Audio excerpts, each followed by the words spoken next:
Good afternoon. This is James DeGraff. I'm an associate editor for the Commercial Cleaning Division of Trade Press Media Group.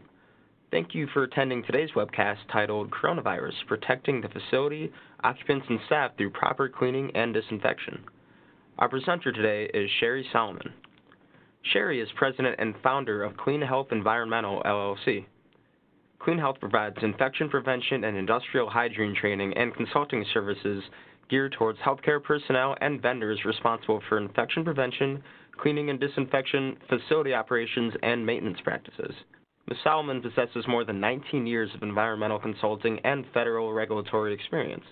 An attorney by trade, combined with her experience in the industrial hygiene field with a focus on healthcare, Sherry holds a unique expertise and understanding of liability prevention techniques, offering clients practical and valuable risk management solutions.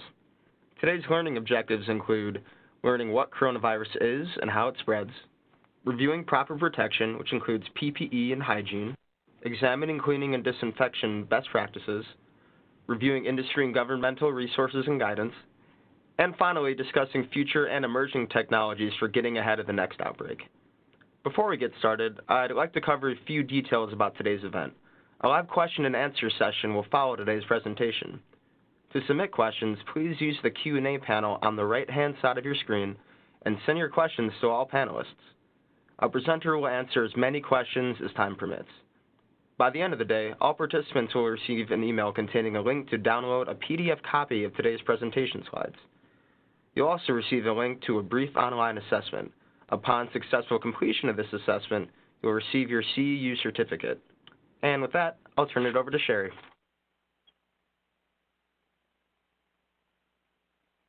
Great. Thank you so much. It's a pleasure to be here. Thank you for joining us. And thank you, James, for the kind introduction. Just to recap James's comments, I do encourage you all to please ask questions. Feel free to type any questions you have throughout the presentation in the Q&A on the right side of your screen. So let's go ahead and get started. James shared the overview with you as we're going to talk about the basics of coronavirus and how it spreads. We'll delve into proper personal protective equipment and hygiene, cleaning and disinfection best practices. I'll provide an overview of industry and government resources and guidance documents. There are many, and there are reports and publications coming out daily. And we'll finish up the presentation with the future and the emerging technologies getting ahead of the next outbreak. Please note that the presentation will focus on healthcare professionals, as those are the folks most at risk, but much of this information surrounding personal protective equipment and cleaning and disinfection will be useful to other facilities. Starting off with what it is and how it spreads, on February 11th, the World Health Organization announced an official name for the disease that is causing the current outbreak of the coronavirus, and that is COVID-19. To clarify, the disease is termed COVID-19 while the virus is SARS-CoV-2. So I know there's been some specifications as to what the proper terminology is. So that's important to clarify right off at the beginning. Again, the disease is called COVID-19. The virus that causes the disease is SARS-CoV-2. Also of a note, this is an evolving issue, as we are all aware, and my intent is to share the state of affairs as it is today, February 25th, 2020.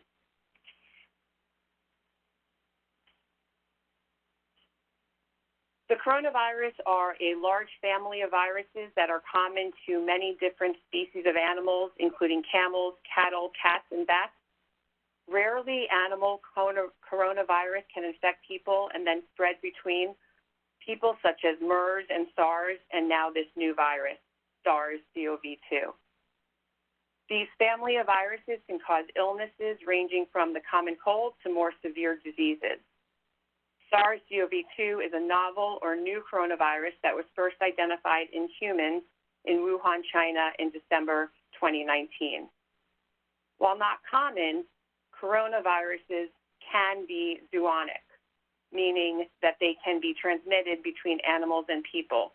This was the case with the SARS, which was found to be transmitted from cats to humans, and MERS, which was found to be transmitted from dromedary camels to humans. All three of these viruses have their origins in bats. The sequencing from U.S. patients are similar to that one of China initially posted, suggesting a likely single recent emergence of this virus from an animal reservoir.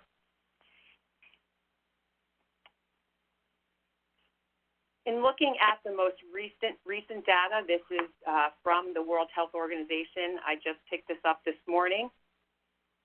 We see that the COVID-19 cases as of February 24th, according to the World Health Organization, are as follows.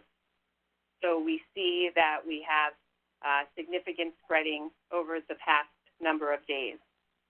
To clarify, and I know this has been in the news, determining what is considered an epidemic or is it in fact a pandemic. Looking at the definition of epidemic refers to an increase, often sudden, in a number of cases of a disease above what is normally expected in a population of that area, while pandemic refers to an epidemic that has spread over several countries or continents, usually affecting a large number of people. There is no specific threshold to define what is a pandemic. It is somewhat subjective and determined by the World Health Organization. So whereas they have not yet claimed it to be a pandemic, just today the World Health Organization has said the world should do more to prepare for a possible coronavirus pandemic. The World Health Organization said it was too early to call the outbreak a pandemic, but countries should be in a phase of preparedness. Looking at the specific statistics as far as where we are again as of yesterday, the World Health Organization on a daily basis is publishing the situation report. So we are on number 35 as of yesterday, and we stand at 79,331 cases confirmed, 715 new, 77,262 confirmed in China alone, with 95 deaths, 150 of those new. And outside of China, as we all have seen and recognized from the news, it is now spreading beyond China, and that is of direct concern. So how does COVID-19 spread? Current understanding about how the virus that causes coronavirus diseases 2019 spreads is largely based on what is known about similar coronaviruses. Again, keep in mind there are numerous coronaviruses that have already had impacts in our world. Person to person, although the ongoing outbreak likely resulted originally from people who were exposed to infected animals, COVID-19, like other coronaviruses, can spread between people. According to CDC, spread from person to person is most likely among close contacts, about 6 feet. Person-to-person spread is thought to occur mainly via respiratory droplets produced when an infected person coughs or sneezes, similar to how influenza or other respiratory pathogens spread. These droplets can land in the mouths or noses of people who are nearby or possibly be inhaled into the lungs. There is also information regarding contact with infected surfaces or objects. Surface contamination, which comes into play when we start focusing on surface contamination and decontamination. Surface contamination may be possible that a person can get COVID-19 by touching a surface or object that has the virus on it and then touching their own mouth, nose, or possibly their eyes.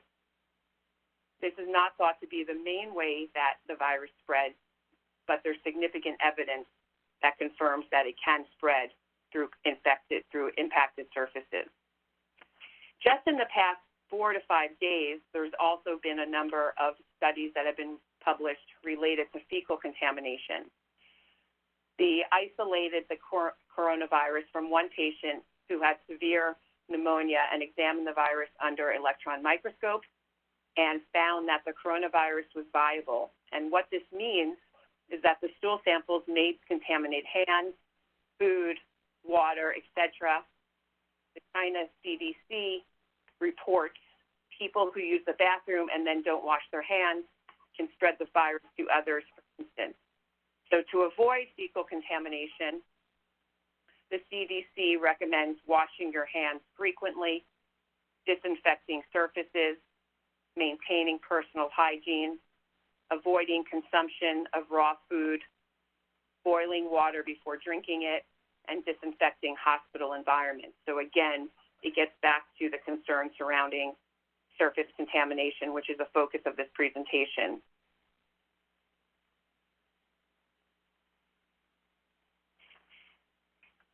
There's significant research over the past decade that confirms that surface contamination can transmit disease, and that is understood and recognized throughout the industry.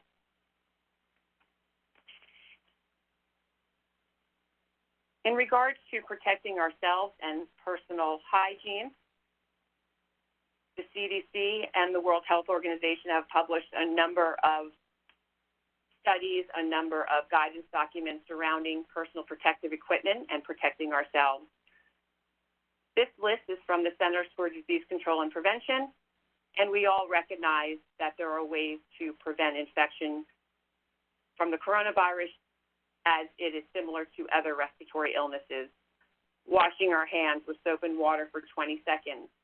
In addition, if we do not have soap and water available, using an alcohol-based hand sanitizer, and that also should be done for a minimum of 20 seconds and be very thorough, using a 70% alcohol-based hand sanitizer. So it's important to recognize what percentage alcohol the hand sanitizer is that you're using.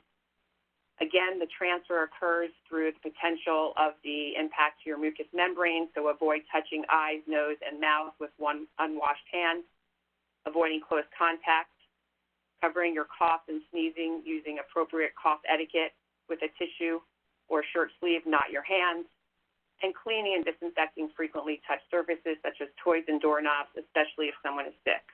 And of course, staying home when you are sick. When we're dealing with a hospital situation and a potential healthcare issue, we want to make sure that we're using appropriate precautions. The CDC has defined it as special airborne contact precautions. This here that you see in front of you is an example signage form from UNC Healthcare. There was a webinar presented by Dr. David Weber of UNC, and this was one of the examples that he shared. It is, again, considered special airborne/contact precaution is what they're considering it to be, because there is belief that it may be transferred through the air, and because of that potential concern, we want to err on the side of most caution. An additional precaution that may be considered also is foot coverings, as we have in the past number of years identified that flooring can be a potential source of contamination, and therefore foot coverings may be considered.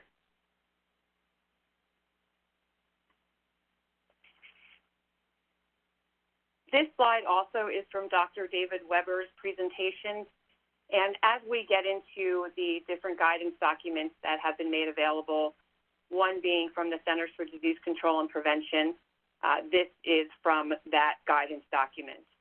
And as we can see here, adherence to standard contact and airborne precautions, using proper personal protective equipment, and ensuring that we use caution when performing aerosol-generating procedures.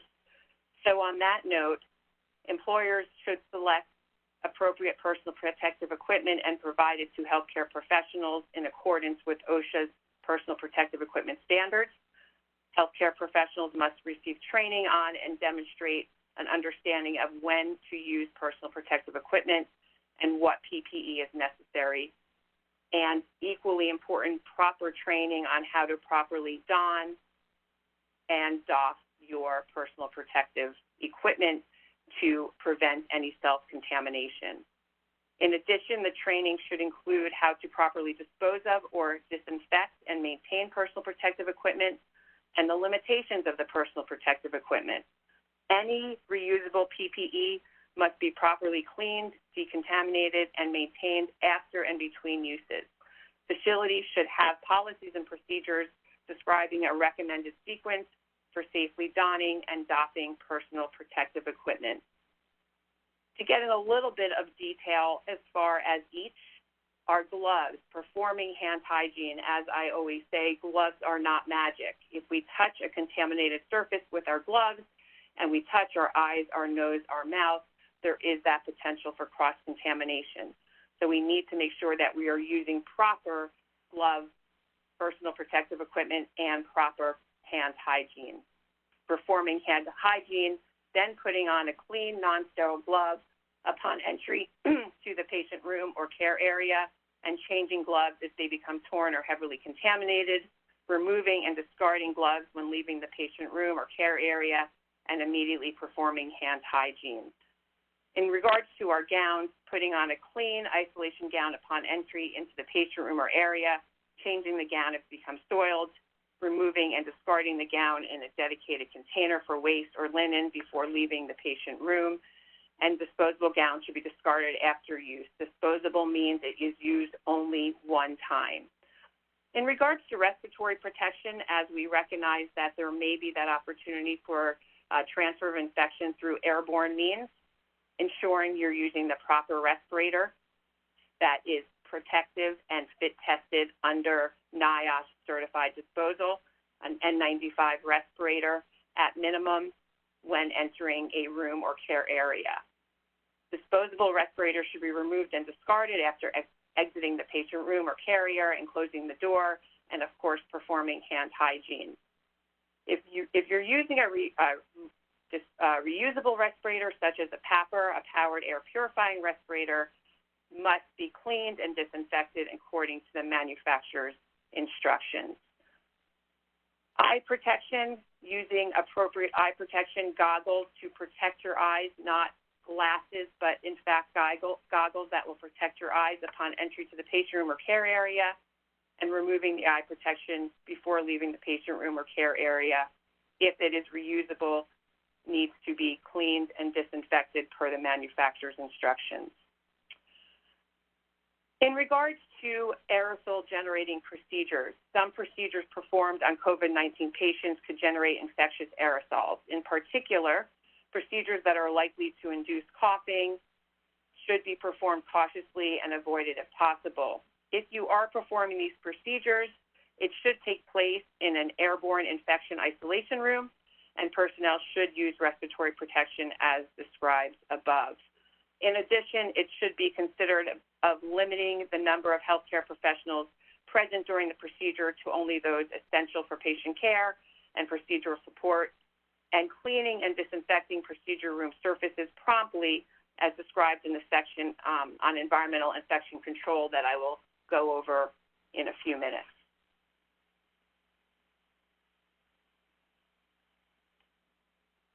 The World Health Organization has a number of guidance documents surrounding personal protective equipment as well, and here is a reference from the World Health Organization.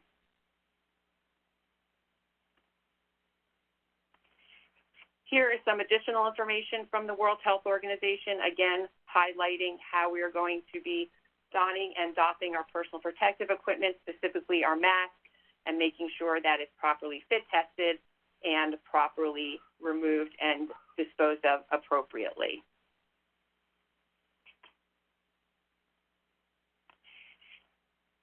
There has been significant concern of stockpiling of some of our personal protective equipment that is required, and understanding that the CDC is offering strategies for healthcare settings on how to optimize supplies of N95 respirators. These strategies are organized using the Occupational Health and Safety Hierarchy of Controls approach. So it's recognized that not only are there a number of folks that are wanting these respirators, but the irony of many of these respirators are in fact exported or imported from China. And with a lot of the factories that have been down over the past period of time with their isolation requirements, there's been a challenge in getting some of these personal protective equipment out and manufactured.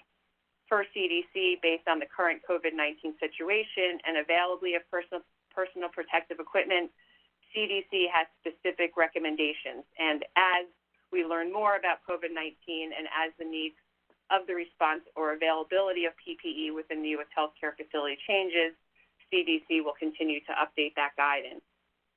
Dr. David Weber did note on his webinar that there is a stockpile of personal protective equipment that the U.S. government does have should there be a need. Of course, we cannot forget about hand hygiene. I'm sure everyone on the call recognizes the imperativeness of proper hand hygiene. This is from the CDC website. According to the CDC, frequent hand washing is the single best way to stop the spread of infection from one person to another. The CDC recommends washing hands for at least 20 seconds. Paper towels are best for drying, and remember to use a barrier, such as a paper towel, to turn off faucets and when touching bathroom door handles. Again, 20 seconds for both hand cleaning with soap and water and for hand sanitizers, and a 70% alcohol-based hand sanitizer is recommended.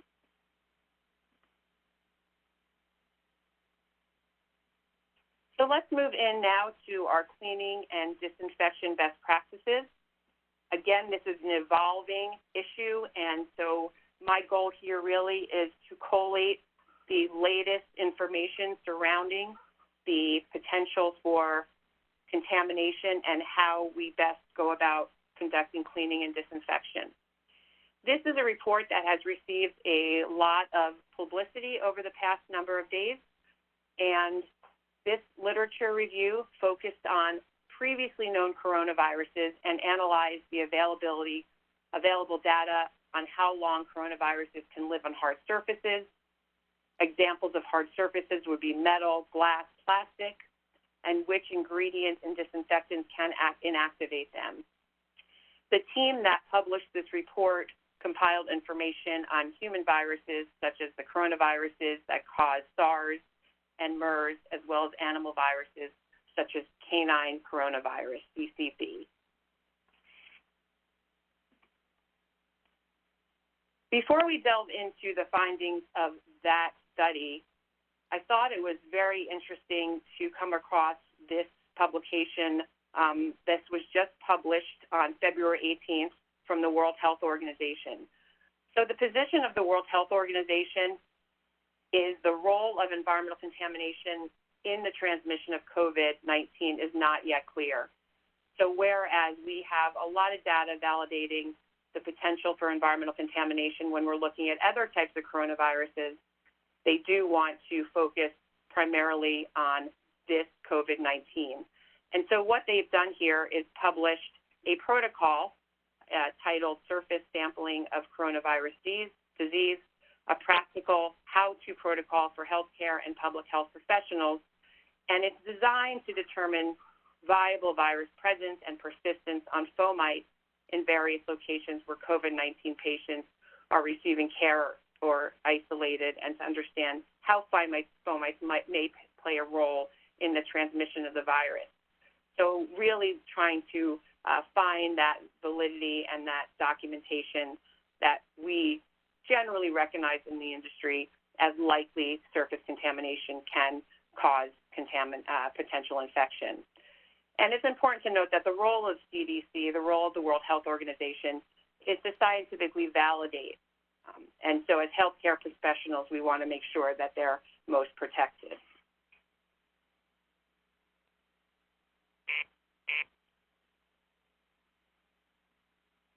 Moving back to the initial publication, that study that I just shared with you, which was published in the Journal of Hospital Infection, what they found were human coronavirus can persist on surfaces for up to 9 days. That's dependent upon the material of the surface and the temperature. It's also the humidity, relative humidity also plays a role in that. The type of virus can be efficiently inactivated by disinfection with sufficiently concentrated ethanol, hydrogen peroxide, or sodium hypochlorite solutions. I'm going to be delving deeper into that shortly. The suitable disinfection of surfaces could prevent the transmission of the virus, especially in hospital settings. And researchers recommend perhaps doubling the typical use concentration of sodium hypochlorite solution from 0.05 to 0.1% in hospitals where the new coronavirus is an issue.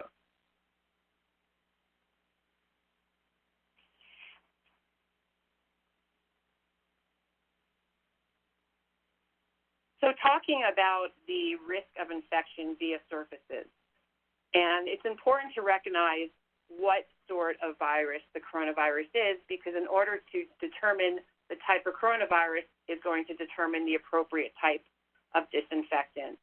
The coronavirus is considered an envelope virus, and my next slide will go a little bit further into that. And typically these viruses are not terribly difficult to kill on a surface. There is a tendency to go for the strongest disinfectant conceivable for surface disinfection, but is that really necessary? With a harder to kill virus or a virus with a particularly high mortality, that may be appropriate. However, for the 2019 CoV-2, that appears to be unwarranted. So looking at the virus structures, there are two basic types of viruses that are important to the scientific community and disinfectant manufacturers. One type are the non-envelope, and the other are envelope viruses. So this is a slide I've been showing in my presentations for many years now. And non-envelope viruses are hardy and hard to destroy with quats or other common actives used in disinfectants. Examples of our non-envelope viruses are listed there. The other types, the envelope viruses, are much easier to destroy with today's standard disinfectants. And as you can see, coronavirus is listed there along with the hepatitis virus families, influenza virus, HIV, etc. So it almost seems from a lay person's perspective that it would be opposite. If you have an envelope virus, it seems that it would make sense that an envelope virus would be harder to kill, but in fact it's the opposite. So a non-envelope virus are typically hardy, more resistant, where an envelope virus, such as the coronavirus, is easiest to kill, or I should say easier to kill. Looking at this in regards to how we determine the resistance to pathogens to our disinfectants, I think this is a nice slide that sort of shows the pathogen and the type of disinfectant. So as you can see here, where we have our envelope viruses at the bottom, HIV, they are easier to kill with our traditional disinfectants. When we get into our bacterial spores, such as Clostridium difficile, then we may need to use a more powerful disinfectant. So it is good to know that our coronavirus is one of the easier types of pathogens to kill with an appropriate disinfectant.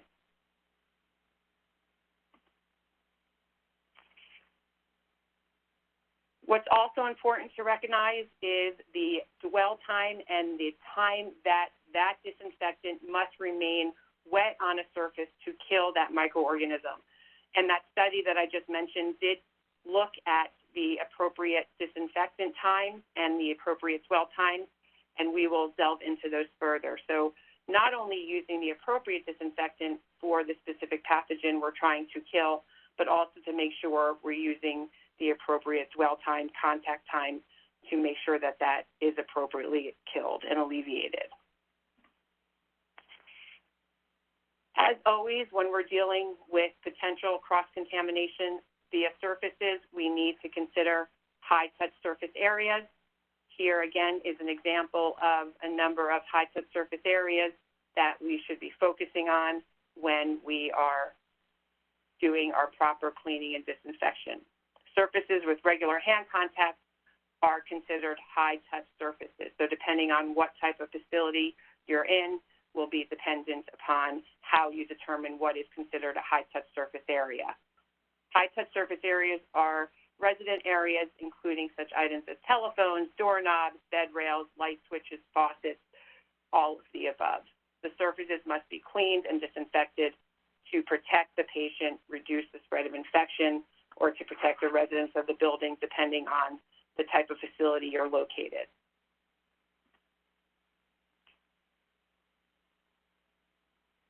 Moving on to an overview of industry and governmental resources and guidance documents. As I mentioned, there are many, and there are many being published daily. The World Health Organization has published 13 guidance documents just since January 9th of 2020. So in the past month and a half, there has been over 13 guidance documents just specific to COVID-19. The latest was published just yesterday, February 24th, and that was in regards to operational considerations for managing COVID-19 cases, outbreaks on board ships. Obviously, a very big concern.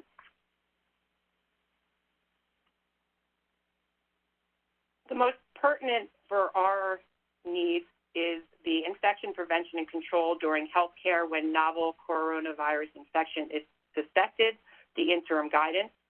That was published in on January 25th. As you can see, it was prior to the naming of the virus on February 11th.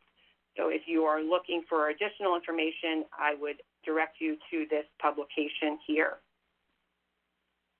The Centers for Disease Control and Prevention also published an interim guidance on infection prevention and control, recommendations for patients with confirmed coronavirus disease, or persons under investigation for COVID-19 in healthcare settings. And this document I am going to delve a little bit further into. So looking at the CDC guidance document, first of all, looking at the definition of healthcare personnel, and that is a terminology that I've been using throughout the presentation. And I think it's valuable to recognize that when they define that terminology, healthcare personnel, they are referring to all persons working in healthcare settings engaged in patient care activities, including patient assessment for triage, entering examination rooms or patient rooms to provide care or clean and disinfect the environment, and coming in contact with potentially contaminated environmental surfaces. So we recognize that our environmental services, our housekeepers, as we call them in hospitals, in long-term care, are an integral part of the healthcare team, and they are an integral part of the healthcare setting, and they are considered healthcare personnel.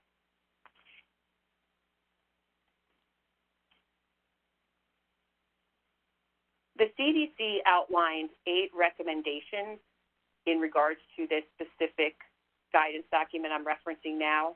Number 7 is implement environmental infection control. And again, I would encourage you all to take a further look at the document for additional information. But we need to initially talk about the medical equipment. And medical equipment is something that has been challenging from the cleaning and disinfection world in general. We find a lot of times in healthcare settings, we have not identified who in particular is responsible for cleaning and disinfecting what when it comes to medical equipment. So one of the keys is to ensuring that your facility has a specific policy and procedure in place that is going to define who is responsible for cleaning the medical equipment. Is it the environmental services staff? Is it the nursing team? Making that part of your program. Also under CDC, ensuring that dedicated medical equipment should be used for patient care. All non-dedicated, non-disposable medical equipment used for patient care should be cleaned and disinfected according to manufacturer's instructions. Ensuring that environmental cleaning and disinfection procedures are followed consistently and correctly, and management of laundry, food service, utensils, medical waste performed in accordance with routine procedures. So again, it's about having your procedures in place and ensuring that those procedures are being adhered to consistently and correctly. Also under Number 7 of the CDC guidelines, routine cleaning and disinfection procedures are appropriate for COVID-19 and healthcare settings. Using cleaners and water to pre-clean surfaces prior to applying an EPA-registered hospital-grade disinfectant to frequently touch surfaces or objects for appropriate contact times as indicated on the product label. We all recognize that cleaning and disinfection is a two-step process. We must clean to remove whatever is on that surface, and then we can properly disinfect that surface.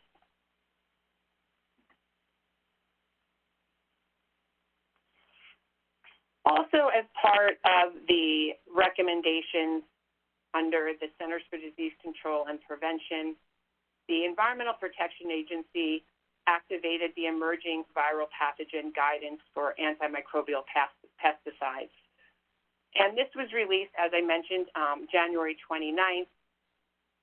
And according to EPA, many of the emerging pathogens of greatest concern are pathogenic viruses, and the ability of some of these viruses to persist on environmental surfaces can play a role in human disease transmission.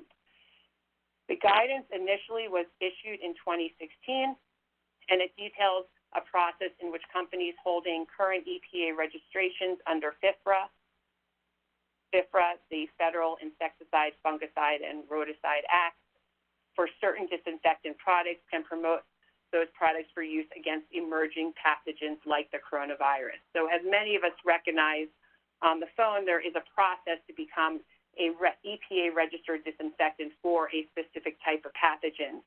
And with the potential time frame and manner in which you need to get that registered, there is this allowance of these emerging viral pathogens, and there is a process in place to allow for use of certain disinfectants before it may be deemed appropriate for this specific type of pathogen.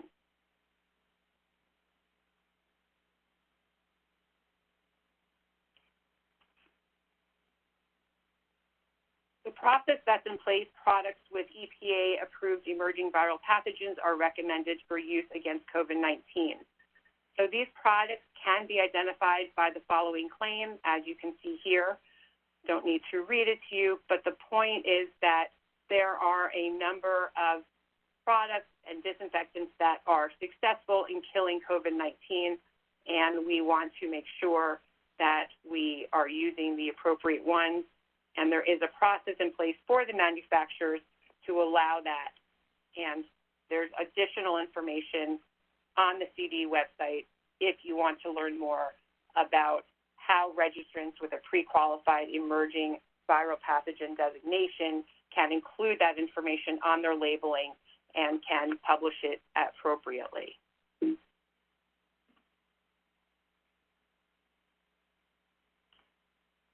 Under the CDC guideline, if there are no available EPA-registered products that have an approved emerging viral pathogen claim for COVID-19, products with label claims against human coronaviruses should be used according to label instructions. And according to Dr. David Weber, if there's no coronavirus claim, consider the use of higher disinfectants approved for tuberculosis or non-envelope viruses, as we went through that chart, recognizing that we have heavier disinfectants or active disinfectants that would be successful in killing this virus. So here's an example of a product claim that you might find on a label where it states our products qualify for emerging viral pathogens claims per EPA guidance to registrants process for making claims against emerging viral pathogens, not an EPA-registered disinfectant labels when used in accordance with the appropriate use disinfection. And this is something that you want to make sure you're reaching out to your manufacturers if you're looking for the appropriate disinfectant to ensure that they have this designation.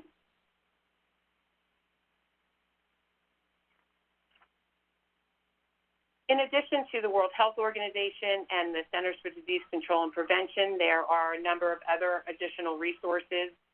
ISSA Global Biorisk Advisory Council has a number of resources available. one being recommendations for PPE for the cleaning and forensic restoration industry in response to COVID-19. OSHA, the Occupational Safety and Health Administration, also has a number of resources. There are no specific OSHA standards covering COVID-19, but a number of OSHA requirements may apply when we are preventing occupational exposure. So wanted to provide you the link to OSHA as well when it comes to preventing and protecting our employees and our workers.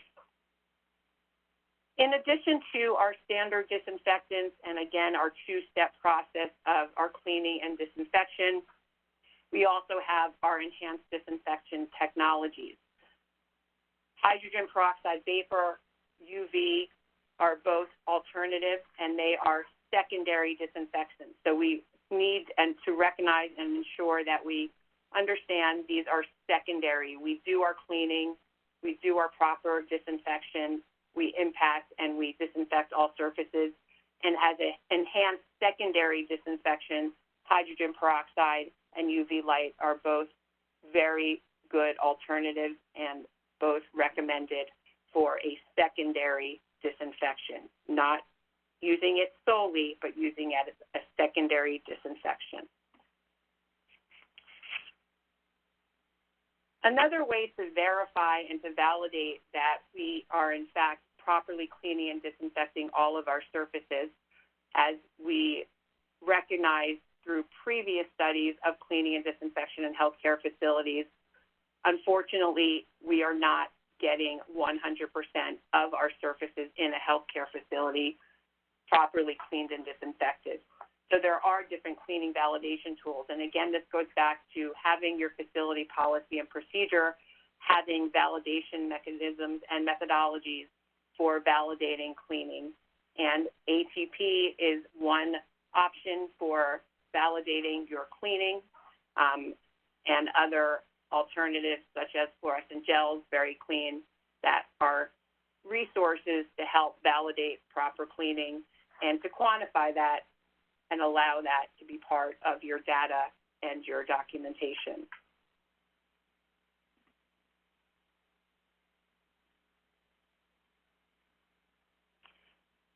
To finish up the presentation, and then we should have some time for questions, the future and emerging technologies getting ahead of the next outbreak. Unfortunately, I don't think anyone on the call does not recognize that perhaps this is just one of many future potential outbreaks. And are there any methodologies, any opportunities to get ahead of the next outbreak? So one of the tools that we use in the industry, and something that I think we will start seeing more often, are use of antimicrobial surfaces and also replacing traditional materials with materials with antimicrobial properties, or treating surfaces with coatings is a potential solution to this problem. Some examples of antimicrobial coatings such as copper, silver, glass-coated, and surfaces sprayed with a surfacine or organosilane. And there's a number of great products out there, and the intention is to have that continuous disinfection. So we clean a high-touch surface area, and then someone sneezes on it, someone touches it potentially, and it is recontaminated. So are there any tools, any potential methodologies out there to create that continuous disinfection and to allow for that surface to remain clean and disinfected even after it's touched or potentially droplet contamination following the cleaning?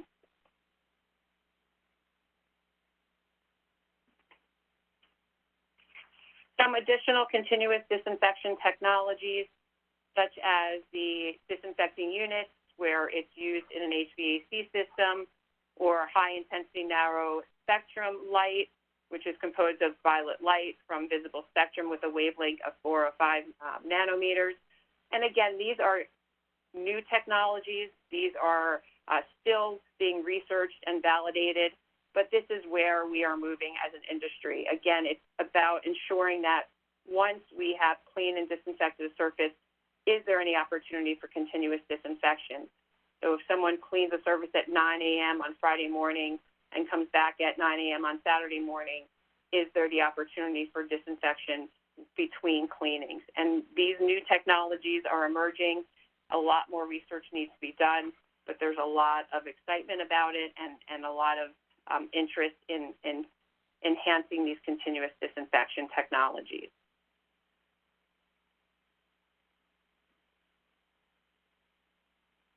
And with that, I will get to my question slide, and we can now open up for questions.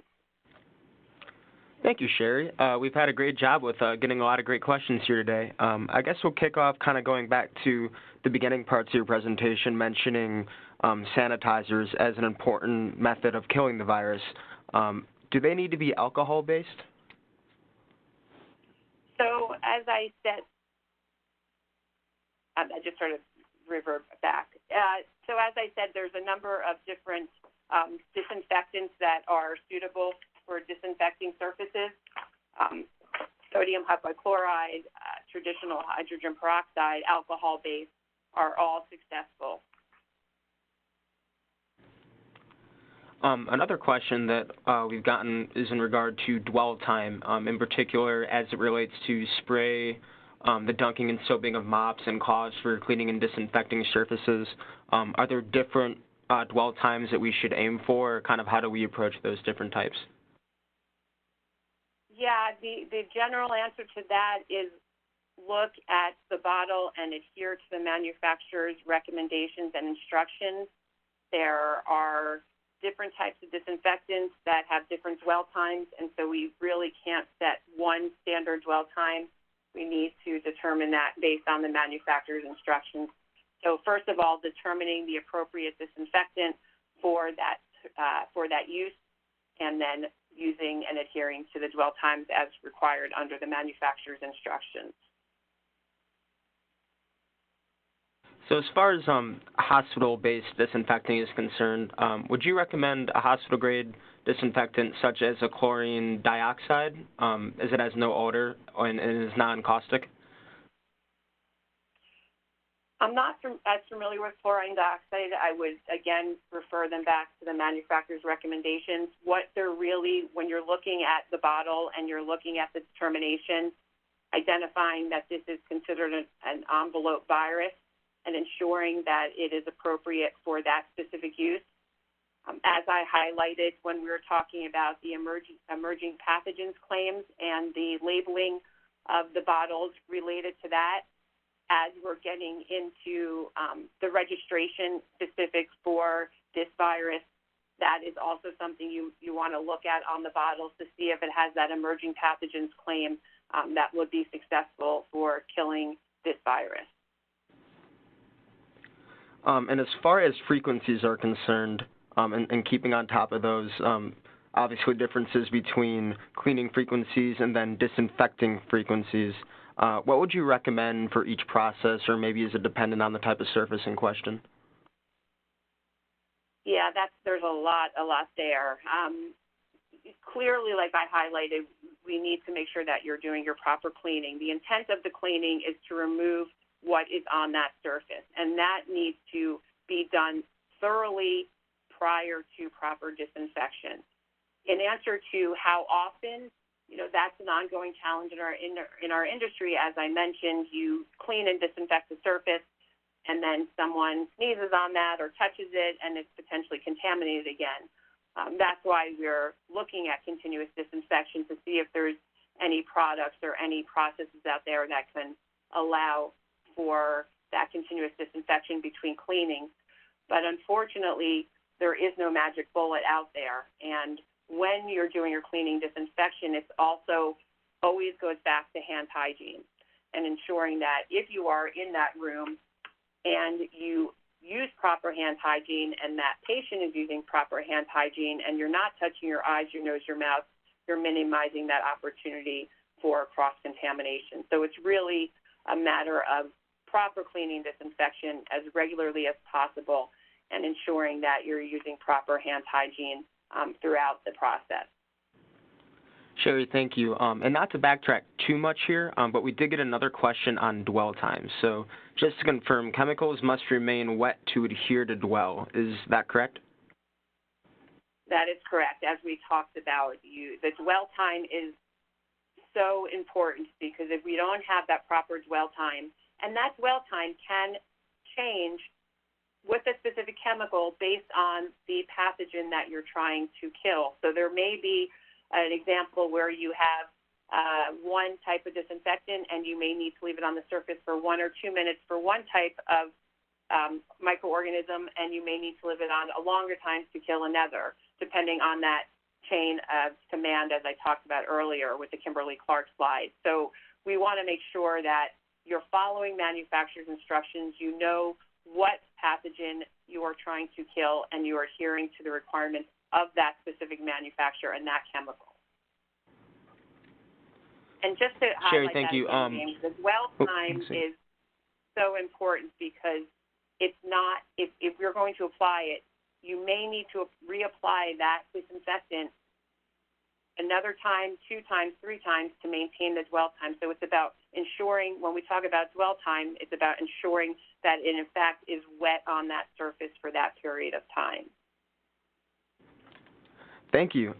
Another one, so you touched up on high point or high touch surfaces in healthcare facilities and hospitals, kind of transitioning that to schools and different types of facilities. What are some of the commonly maybe overlooked surfaces that cleaning staffs may miss, or just ones that could be especially high risk, for example, maybe a bubbler or drinking fountain at a school? Yeah, great question. I do a lot of work in educational facilities, and that is an ongoing challenge. The reality, as we talked about, the person-to-person contact, if you're within 6 feet, the transfer of infection is more likely, and obviously in a educational facility type setting, that's what we get. Looking and focusing at areas where the children are eating, cafeterias, the more children that are touching more surfaces potentially have more opportunity for cross-contamination, such as a computer lab, for example. Desks, obviously, where children are sitting, but also now with a lot of the new breakfast programs, children are also eating at those desks. So it's really about being thorough in areas where the children are, but focusing also on the areas where many children are touching the same surface, like cafeterias, like computer labs, and locations like that. Obviously, bathrooms where there's that potential for cross-contamination, the recognition that there may be fecal contamination that's part of this also validates the focus on bathrooms and making sure that we're using the right chemical for that specific use. Thanks, Sherry. So as far as the traditional flu season is concerned, obviously influenza is most common through about November through April. As far as COVID-19 is concerned, would you expect a similar trend, or is this the kind of virus that could persist year-round, requiring kind of a prolonged diligence to eliminating and preventing it? Yeah, I think there's a lot that's still unknown about this virus, and I think we're all learning together. Just this morning in reading some latest information, the concern is turning to whether this will be a seasonal problem like influenza is, and what they believe may be occurring in the future. I think the focus initially was trying to keep this from spreading beyond China. That was so much of the focus. Unfortunately, we don't believe that was all successful, and now the concern is, will this become the type of virus that is seasonal due to temperature, relative humidity differences, or not? So unfortunately, that's a question that I don't think any of us know yet. Thanks, Sherry. So you mentioned ATV testing earlier on. Could you just readdress some of the particular aspects of that taps into, including organic matter, food, and other debris, kind of going off that? Yes, good question. So ATP testing is a valuable tool for validating cleaning. So the limitation of ATP is it will tell you what is the bioburden on that surface. It will not tell you what that bioburden is. Is it a virus? Is it bacteria? Is it mold spores? Is it skin flakes? That's not the intention. The intention of ATP is to validate and quantify the actual cleaning of that surface. So it has its limitations. It's not, the intention is not to validate it has in fact been disinfected, but that the surface has been cleaned. So it will pick up any bioburden on that surface, and it will identify that, but it will not tell you what it is. The intention of the ATP, in my opinion, and it's something that I generally recommend that healthcare facilities and other types of facilities incorporate into their policies and procedures, is really intended to be used as a tool for training and education of the custodial or the environmental services staff to help them recognize where they may be able to clean to remove that bioburden better. But it's not intended to be putative or used as punishment. It's really an educational tool, and it's also a really good validation tool to verify that it in fact has been cleaned before you're going to go ahead and disinfect it. Sherry, thanks again. Another question going back to HVAC equipment, you mentioned it as an effective method for diffusing the virus. Is there any risk of spreading COVID-19 through the use of that equipment? And if there are any precautions for air filters providing air circulation? Yeah, that's a good question. I don't know enough about the technology. Like I said, it's really emerging technology to know whether that technology can actually create an issue. I don't have any knowledge of that either way. What we do know is that there is that potential for airborne contamination. Whether that type of system can alleviate that or not, I don't think is well-founded yet, but we do recognize that there is that potential. Again, there is no significant finding at this point from the World Health Organization or CDC, but there is concern that it could be airborne. If it is airborne, it could be transferred and cross-contaminated through an air system, and that is something that, why we're using the airborne precautions when it comes to proper personal protective equipment. Sherry, thank you. We're getting a few questions here, just going back to different examples of best practices that can be used. One is the use of electrostatic sprayers. Do you think that could have an increased role?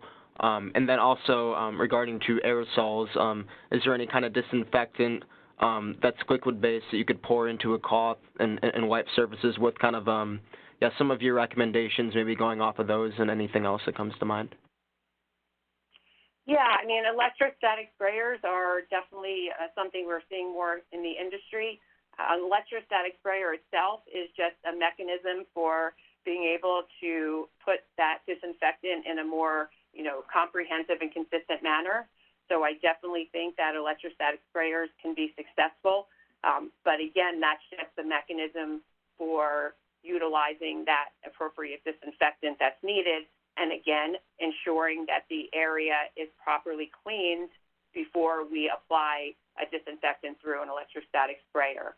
I do think electrostatic sprayers can be very successful with the right chemical because they do allow for a more thorough way of putting those disinfectants into the environment. So we have a lot of studies out there that show even if someone is diligently cleaning a room, they may only hit 50% of those surfaces. So these electrostatic sprayers allow for a more comprehensive reach of those areas and can be very successful. As far as other types of disinfectants, just from an occupational exposure perspective, I do prefer that we don't spray our chemicals because that aerosolizes them and creates other issues, but that you pour them into microfiber cloths, pour them onto microfiber cloths, and use them in that manner. And again, it's really about allowing the environmental services team, allowing your custodians to have the proper time to clean and disinfect. Over and over, the challenges related to improper cleaning and disinfection is the lack of time. We need to turn over that room. We don't have the time. And the environmental services team, the custodians in other facilities are rushed and don't have the time to properly clean and disinfect. So it's not only about using the proper disinfectant in whatever manner, whether it's wiping or electrostatic sprayers, but allowing the appropriate time for them to do a thorough, comprehensive job. Sherry, thank you. In regards to the differences between the cleaning steps and disinfecting steps and kind of how they both need to coexist within any particular protocol, are you an advocate of using a single product to clean and then disinfect a particular target? I recognize that there's many products that claim to be one-step cleaning and disinfecting. That being said, I personally am a proponent of a two-step process, cleaning and then disinfecting. If you're going to use a one-step process, then using it twice, making sure that when you're doing your cleaning, you're removing again what is on that surface, and then you're doing a proper disinfection of that surface. A disinfectant will not be successful if it is not applied to a properly smooth, clean surface. Sherry, thanks again. So as far as dealing with quarantine patients in a healthcare facility, how do you minimize or eliminate recontamination? Because that's always such a big concern, kind of knocking yourself back to square one. So when a patient is visiting on day 1 of a quarantine and then going to somebody on day 13, how do you minimize that risk of recontaminating? Yeah, that's always a concern, and again, it goes back to environmental hygiene and appropriate personal protection. Ensuring, again, it's about proper hand hygiene and proper contamination of the environmental services. So if we are not touching or potentially impacting a surface, then we don't have that potential for cross-contamination. So again, it's back to personal protective equipment, proper donning and doffing of your personal protective equipment. One of the big focuses of the CDC and World Health Organization is removing your PPE and doing so in an appropriate manner so you don't contaminate yourself or infect yourself during that removal. So it goes back to PPE, hand hygiene, environmental hygiene, cleaning and disinfection of our surfaces. Sherry, thank you. And just one last question for you here today. So as far as high-touch surfaces are concerned, as far as leaning on bed rails, what are your thoughts on bleach as a effective disinfecting solution?